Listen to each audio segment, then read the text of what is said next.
Ошто көк бөрү оюну аяктагандан кийинки жаңжалга байланыштуу милицияда баш аягы 65 киши суракка алынды. Алардын ичинен 9 адамга кылмыш жаза кодексинин бейбаштык беренеси менен иш козголуп, Кара Суу райондук соту 5 кишини 2 айга камакка алды. Убактылуу кармоо жайда отурган дагы 4 адамдын бөгөт чарасы 4-сентябрда каралат. Калган 56 кишиге укук бузуулар жөнүндө кодекстен майда бейбаштык беренеси боюнча протоколдор түзүлүп кое берилген. Бул тууралуу Ош облустук милициясынын басма сөз кызматы билдирди. Мекеме чогулткан видео тасмалардан окуяга катыштыгы барларды тактоо иштери жүрүп жатканын кошумчалады. Оштогу Төрөйкан ат майданында 31-августта өлкөнүн эгемендик күнүндө президенттин кубогу үчүн көк бөрү мелдештин соңунда чыр чыккан. Анда оюндун жыйынтыгына нааразы болгон айрым адамдар талаага чуркап чыгып, калысты кубалап, желин бөтөлкө таш менен чабышкан болчу.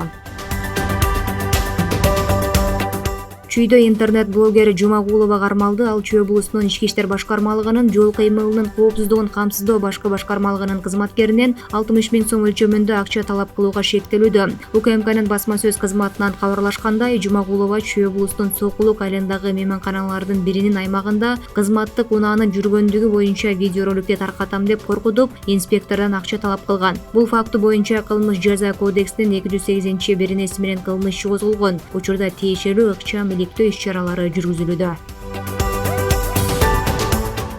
Мамлекеттик салык кызматы чек талап кылып байге утуп ал лотереясынын жеңүүчүлөрүнүн белектерин берүүнүн кечигип жатканы боюнча түшүндүрмө берди. Мекеме билдиргендей, лотереянын 1132 жеңүүчүсү болсо, алардын 46сы менен байланышууга мүмкүн болбой жатат. Салык кызматына байланышка чыкпай жаткан жеңүүчүлөргө 1-ноябрга чейин убакыт берилет. Эгерде анда да кабарлашпаса, жеңиши жокко чыгарылып, белектер кийинки лотереяда кайра ойнотулат. Буга чейин социалдык тармактарда салык кызматы уюштурган лотереядагы жеңүүчүлөрдүн бири белектер берилбей жатканын нааразылыгын билдирген. Лотереянын экинчи этабы 25-30 декабрда өтөт.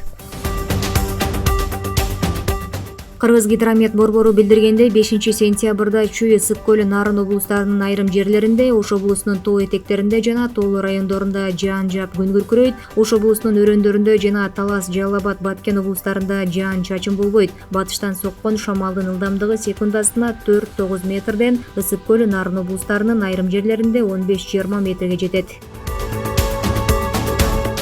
Үстүбүздөгү жылдын 17-21 ноябрында залкар жазуучу Чыңгыз Айтматовдун 95 жылдыгына арналган Бишкек эл аралык кино фестивалю өтөт. Иш-чаранын расмий логотиби тандалды. Аны жаш дизайнер Нуриза Көчкөнбаева иштеп чыккан. Мындан ары бул логотип биринчи Бишкек эл аралык кино фестивалинин расмий логотиби катары бардык иш-чараларда, маалыматтык булактарында пайдаланылат. Белгилей кетсек, Маданият, маалымат, спорт жана жаштар саясаты министрлиги аталган кино фестивалдын логотипине сынак жарыялаган. Ага 16 креативдүү топ катышкан. Жыйынтыгында Нуриза Көчкөнбаева тарабынан жасалган логотип жеңүүчү деп табылган.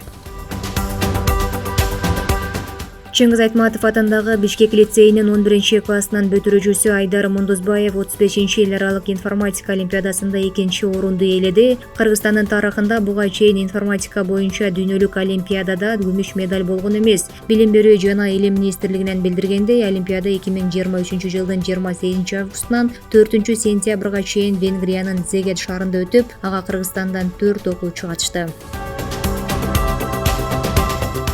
Бишкекте 22-чи Олимпиада оюндарынын коло медалынын ээси жөөгүлүк Сатымкул Жуманазаровдун элесине арналган жарым марафон өтөт. Муниципалитеттен кабарлашкандай, спорттук жарыш 24-сентябрда саат 8:00 Газпром спорттук эс алуу комплексинен Жайыл Батыр номер 66 көчөсүндө старт алат. Ага ар кайсы өлкөлөрдөн кесипкөй спортчулар жана жөөгүлүктөр катышат. Жарым марафонду Бишкек шаарынын мэриясы, Кыргызстандын жеңил атлетика федерациясы, эл аралык марафондун дирекциясы коомдук бирикмеси жана Бишкек шаарынын мэриясынын дене тарбия жана спорт, туризм жана жаштар иштери боюнча башкармалыгы уюштурууда.